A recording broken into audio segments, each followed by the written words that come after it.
অজ্ঞানতিমিরান্ধস্য জ্ঞানাঞ্জনশলাকয়া চক্ষুরুন্মীলিতং যেন তস্मै শ্রীগুরবে নমঃ।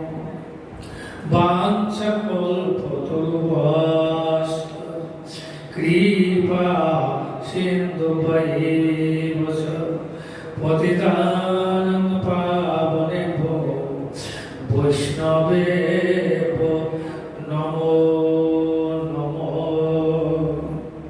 আমি সর্বাগ্রে পরম আরাধ্যতম পতিত পাবন ভগবানের অভিন্ন প্রকাশ বিগ্রহ ভগবৎ জ্ঞান প্রদাতা ভগবৎ সেবায় অধিকার প্রদানকারী পরম করুণাময় গুরুদেবের শ্রীচরণ কমলে প্রণত হয়ে তিনি রহৈতুকী কৃপা প্রার্থনা করছি। পরম পূজনীয় ত্রিদণ্ডী স্বামী শ্রীমৎ ভক্তি বল্লভ তীর্থ গোস্বামী মহারাজের শ্রীচরণ কমলে প্রণত হয়ে তিনি রহৈতুকী কৃপা প্রার্থনা করছি। পূজনীয় ত্রিদণ্ডী স্বামী শ্রীমৎ ভক্তি ভূষণ ভাগবত মহারাজের শ্রীচরণ কমলে প্রণতি জ্ঞাপন করছি। পূজনীয় ত্রিদণ্ডী স্বামী শ্রীমৎ ভক্তি সৌরভ আচার্য মহারাজের শ্রীচরণ কমলে প্রণত হয়ে রহৈতুকী কৃপা আশীর্বাদ প্রার্থনা করছি। পূজনীয় ত্রিদণ্ডী পাদ বৈষ্ণব বৃন্দ ভক্তবৃন্দ মাতৃবৃন্দ সকলকে যথাযোগ্য অভিবাদন করছি। সকলেই প্রসন্ন পরম আনন্দস্বরূপ ভগবান, তার মহিমা অত্যন্ত আনন্দদায়ক সুখদায়ক। এখানে আমরা বিশেষভাবে ভাগবত কথা আলোচনা করছি, শ্রবণ কীর্তন করছি। সপ্তম স্কন্ধ প্রথম অধ্যায় থেকে আমরা এখানে শ্রবণ কীর্তন করার সৌভাগ্য লাভ করছি। দেহেন্দ্রিয় সুহীনানাং বৈকুণ্ঠপুরবাসিনাং দেহ সম্বন্ধ ধাতু মহর্ষি।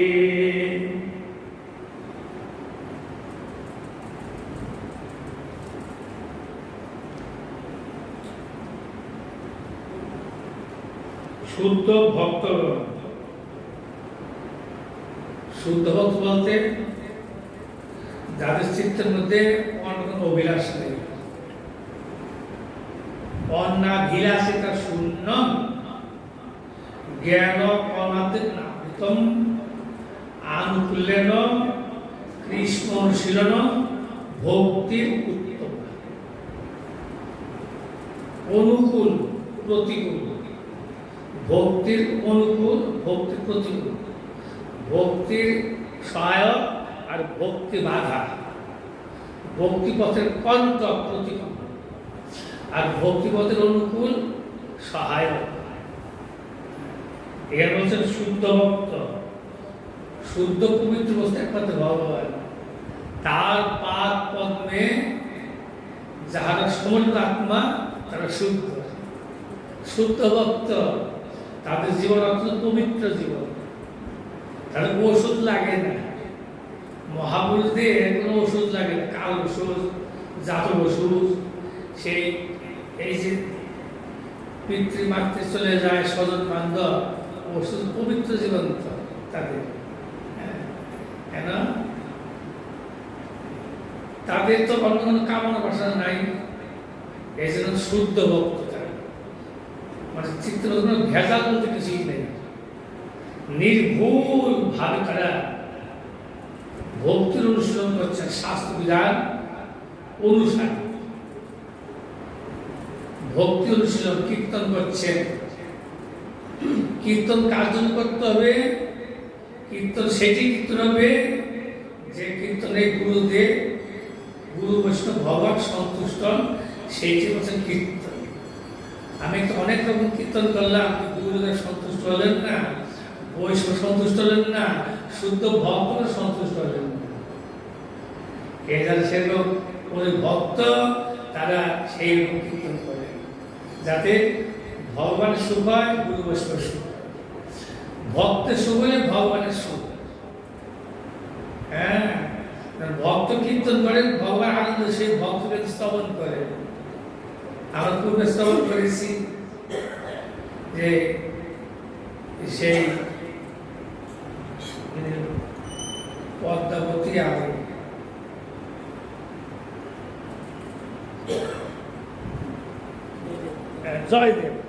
জয়দেব গোস্বামী পা জয়দেব গোস্বামী পা একান্ত ভাবে গীত গোবিন্দ কীর্তন করছে ভাবে সহিত। আর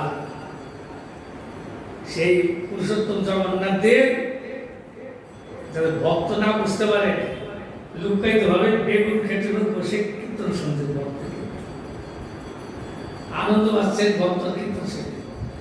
যদি সরাসরি সামনে চলে যায় ভক্তের কীর্তন ভাবটা নষ্ট হয়ে যাবে, তাহলে না বুঝতে পারে জগন্নাথ আড়ালে থেকে জয়দেব গোস্বামী কীর্তন গীত গোবিন্দ কীর্তন শুনছেন। কি করে বোঝা গেল? যখন পাণ্ডাগণ পূজারী পূজারী মন্দির প্রবেশ করতে সকালবেলায়, তো দেখতেছেন জগন্নাথের শ্রীঅঙ্গী বিগ্রহ সাক্ষাৎ বৈজনন্দ শ্রীনাথের আসল মাটি। কারণ কি প্রভু তোমার এই অবস্থা কেন? পুরো কিছু ডুবেছিল না, কি হয়েছিল? বলে আমি ভক্তের কীর্তন শুনতে গিয়েছিলাম, তুমি আমাকে এখানে পূজা করবে, এখন তো মঙ্গলতি করবে, এখন ধরা পড়ে যাবো, তাড়াতাড়ি দৌড়ে চলে আসতো, বেগুন কাঁচা দাগ লেগেছে আর মাটি লেগেছে, তাতে ধরা না পড়বে। তাদের ভক্তের কাছে ধরা পড়ে যায়, ভক্তের কাছে লুকিয়ে থাকতে পারেন না, গোবিন্দের কাছে ভক্ত লুকিয়ে থাকতে পারেন না। গোবিন্দের কাছে গোবিন্দ খুঁজতেছে, কৃষ্ণ নাই রাসমণ্ডলে, তো মাঝখানে কৃষ্ণ চতুর্ভুজে চার হাত বলছে আমাদের প্রভু নয়, তুমি যে অশিস যে তোমাকে প্রণাম করি, মর্যাদা লগ্ন করছি না, তো যে তোমাকে প্রণাম করছি, আমাদের প্রাণ তুমি নাও। এলো সত্য সেই কৃষ্ণ চতুর্ভুজ দেখাচ্ছে, পরীক্ষা করতেছে তাদের প্রাণ কোথায় আছে, কৃষ্ণগত প্রাণ শুদ্ধ চতুর্ভুজ দেখাচ্ছেন। নারায়ণ বিষ্ণু বিষ্ণু ভগবান পরমেশ্বর চতুর্ভুজ না, আমাদের সেই রস এখানে নাই, অর্থাৎ আড়াই রস চতুর্ভুজে বৈকুণ্ঠে।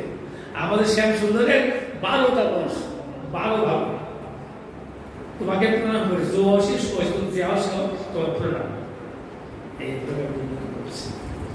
এই শুদ্ধ যুধিষ্ঠির মহারাজ প্রশ্ন করছেন, যুধিষ্ঠির নারদ কথোপকথন, যুধিষ্ঠির মহারাজ নারদ গোস্বামী যে কথোপকথন করছেন, সে ওই পরীক্ষিত মহারাজকে সে তাদের কথাটা সুখদেব গোস্বামীকে শ্রবণ করাচ্ছে। সুখদেব তাদের কথা, গুরু বৈষ্ণবের কথা আমরা বলি না, আমি নিজের কথা তো বলি না, সুখদেব গোস্বামী সেই আনুগত্য ধর্ম, ভৌতের আনুগত্য ধর্ম। সুখদেব গোস্বামী কি করছেন, যদি সমাজ প্রশ্ন করছেন না গোস্বামী না সাধু কি বলছেন, সেই কথাগুলো পরীক্ষিত মহারাজ শোনাচ্ছে। প্রশ্ন করছিলেন, শোনাচ্ছে। সেখানে বলছেন শুদ্ধ ভক্ত দেহধারী বৈকুণ্ঠ বাস করে, বৈকুণ্ঠে বাস করে। বৈকুণ্ঠ কোথায়? যথায় বৈষ্ণব সেখানে বৈকুণ্ঠ, যেখানে ভক্ত সেখানে বৈকুণ্ঠ। বৈকুণ্ঠ দাম, গোলক দাম। ভক্ত বিরাজ করতে সেই বৈকুণ্ঠ, ভক্তগণ ঘিরে থাকেন, গৃহটাকে গোলকে পরিণত করে। এই হলো এই সদা সম্পন্ন এই ভক্তবাদের সংসার হলো গোলক। আর যাদের উপরে সদাচার নাই, নিষ্ঠা নাই, হ্যাঁ, বালু বিশালী, এই তাদের জগা কিছু ওদের নিষ্ঠা নাই, কারণ সব সমান।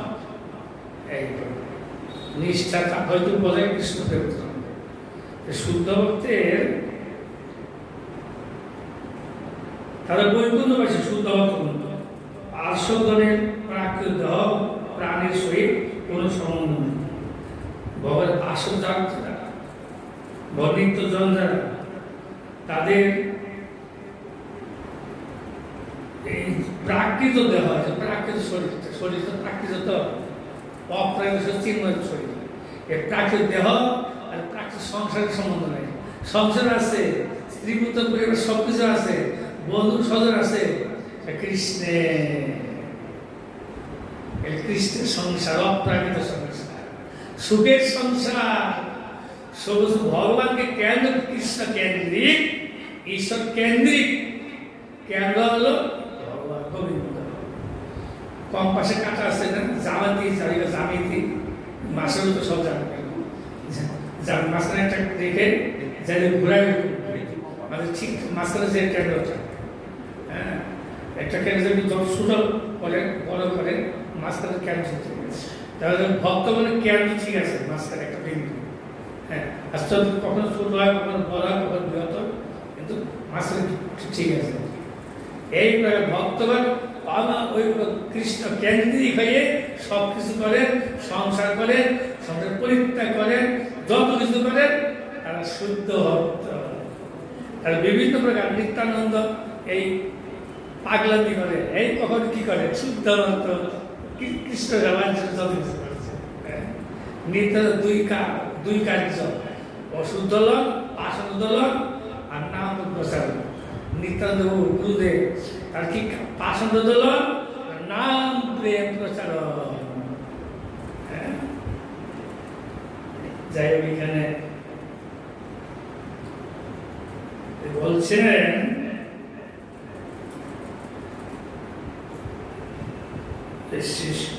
প্রাকৃত দেহ প্রাণের সহিত কোনো সম্বন্ধ নাই। শুদ্ধ ভক্তের সম্বন্ধ ভগবানের সঙ্গে রয়ে গেছে। আর জগতের সম্বন্ধ যেটা জগতে থাকতে হবে, যেমন মহাপ্রভু বলছেন অন্তর নিষ্ঠা করো, বাহ্যে লোক ব্যবহার।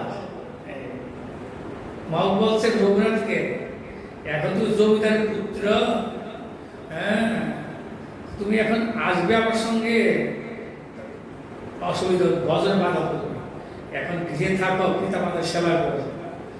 কৃষ্ণ তোমায় করিবেন কিংবা কৃষ্ণ করবে, কৃষ্ণ করিবেন কিংবা ভগবান মহাপ্রভু কৃষ্ণ হয়ে বলছে, কৃষ্ণ তোমার কৃপা করবে। ইচ্ছা যখন হয়ে গেছে, আশা ভগবান পূরণ করবে। ভক্তের আশা ভক্ত বিলাস ভগবান পূরণ করে, ভক্ত ইচ্ছা করে ভগবান পূরণ করে, সমর্থ। তিনি প্রধান হেন বিশ্বাসী বুদ্ধিমান নাই বোঝান। রঘুনাথ দাস গোস্বামী মহাপ্রভু উপদেশ পেয়ে তোমার গৃহে আসলে, এসে পিতা মাতার সঙ্গে মিশে গেলে, পিতা মাতা তো আমার ছেলে ভালো হয়ে গেছে, সংসারে আছে, বিবাহ বানিয়ে দিল, আলোচনা বানিয়ে দিল, কত সুখে আছে, আনন্দ। কিছুদিন মন তো করে আছে ইন্দ্রসম, যে সেই তার স্ত্রী, সুন্দরী স্ত্রী, অপ্সরসম স্ত্রী, ইন্দ্রসম ঐশ্বর্য, হ্যাঁ, সব পরিত্যাগ করে জলাঞ্জলি দিয়ে বইরে গেলে চলে গেলে, সে পুরী ধামে চলে গেলেন হেঁটে হেঁটে, যানবাহন ছিল না তখন। হ্যাঁ, 12 দিনে চলে গেলেন, 3 মাসের পর। কে নিয়ে গেল? পঙ্গু লঙ্ঘ হইতে গিরি। ভগবান এই প্রকার পঙ্গু সেই গিরিলঙ্ঘন হিমালয় লঙ্ঘন করতে পারেন, জল কিংবা মহম্বন্ধে পরমানন্দ মাধব। মাধবের কি বলে অসম্ভব সম্ভব।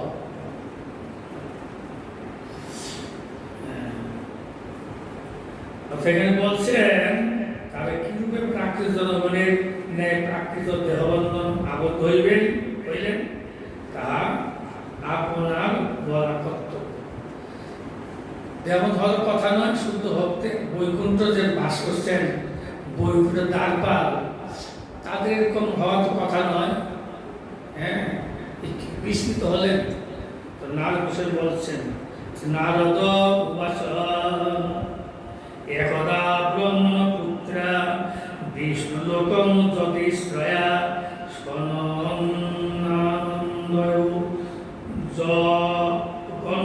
মুসরন্তু ভুবনত্রয় দেবশ্রী নারায়ণ কৃষ্ণ বলছেন এখন অনেক সময় ব্রহ্মকে নয়, ব্রহ্মার মানে সূত্র, সনন্দন প্রভৃতি মহর্ষিগণ ত্রিভুবন পরিভ্রমণ করিতে করিতে যথাক্রমে বিশ্বলোকে উপস্থিত হইলেন। যথাক্রমে কে? ব্রহ্মার মানুষ হতে চারজন, সনক সনাতন সনন্দন চারজন, আর বলছেন মহর্ষিগণ, আরো মহামহাদেশিগণ, বড় বড় শ্রেষ্ঠ শিশির সনক সনাতন চতুর্থ থেকে আর অনেক তাদের মানে তার বয়োজ্যেষ্ঠ তারও সেখানে উপস্থিত হল। ত্রিভুবন ভ্রমণ ত্রিভুবন সর্বমত পাতা, তাদের বন্ধন নাই, না কখনো সেই বই করতে চলে যান, কখনো মরতে এসে যান, না আরো উনি বাজাইবি না রাধিকার বন্ধন নাম। হ্যাঁ, না গোস্বামী সেই দ্বারকায় আসে কেন? রাজগুরু অভিশাপ দিয়েছেন দক্ষ প্রজাপতি, তুমি 3 এখানে থাকতে পারবে না, আমি প্রজা সৃষ্টি করতেছি, তুমি সব ঊর্ধ্ববন্ধ করে দিয়েছ, প্রজা বর্ধিত হচ্ছে না, তোমাকে অভিশাপ দিয়েছে 3 দিন দেখাতে, তুমি 3 দিনে হরি কথা বলে কত উদ্ধার করবে?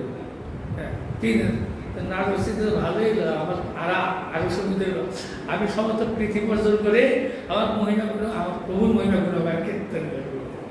হ্যাঁ, নারদের বন্ধন নেই। কিন্তু দ্বারকাপুরীতে আসেন তিনি। দ্বারকাপুরী হলো এই পৃথিবীর মধ্যে নয়, তার যে বাইরে বৈকুণ্ঠ, এই যে কুণ্ঠা ধর্ম নাই তার উপরে রয়েছে, হিংসা ধর্ম নাই, ত্রিগুণ নাই, ত্রিগুণ অতীত। দ্বারকাপুরী এটা ভগবান নিজে নির্মাণ করেছেন সমুদ্রের মাঝখানে, ইচ্ছে করে কারো অংশ নেবেন না। শ্রীকৃষ্ণ দ্বারকাশী রাজা যখন হলেন তখন কোন রাজার কারো কোনো অংশ নেবেন না তিনি একক। তিনি সমুদ্রের মধ্যে দ্বীপ তৈরি করলেন, দ্বারকা ধাম তৈরি করলেন, অন্দরমহল 16,100 মহিষী পানি গ্রহণ করলেন, তার একটা রাজমহল করে দিলেন। এই রাজমহল ত্রিপুরা রাজার একটা রাজমহল, এরকম এতগুলো রাজমহল করছে, তার ভিতরে বিরাট শহর তার দ্বারকা দিয়েছে, অন্দরমহল সেটা মহিষী দিয়েছে। কারো রাজ্যে তিনি তো স্বয়ং স্বতন্ত্র বস্তু, পরত কারো দিনে ভগবান নাই তার সেইখানে নারদ গোস্বামী আছে, সেখানে তিনি থাকতেছে না, নিরন্তর এখানে সেই ভগবান মহিমাগুণ ওখানে কীর্তন করছেন, ওখানে অভিশাপ ওখানে স্পর্শ করে না। ভগবানের ধাম ভুজরক্ষিত, দ্বারকা ধাম, সেই শ্লোকটি আমাদের নিষাদ উচ্চারণ করেন। হ্যাঁ, সেই দ্বারকা গোবিন্দ ভুজগুপ তায়াল সম্মুখস্থ করা, আমি বলেছি গোবিন্দ ভুজের মধ্যে দ্বারকা ধাম, কারো কোনো ত্রিভুজ সেখানে আছে। তারা সর্বত পাতাল ভ্রমণ করে তখন সেই বৈকুণ্ঠ বস্তু চলে উপস্থিত। কি বলবেন আগামী আলোচনা করবো, আমার সময় এসে এবার কৃপা করে ব্রহ্মদেব তিনি আমাদের কিছু ভাগবত কথা কৃষ্ণ কথা শ্রবণ করাবেন।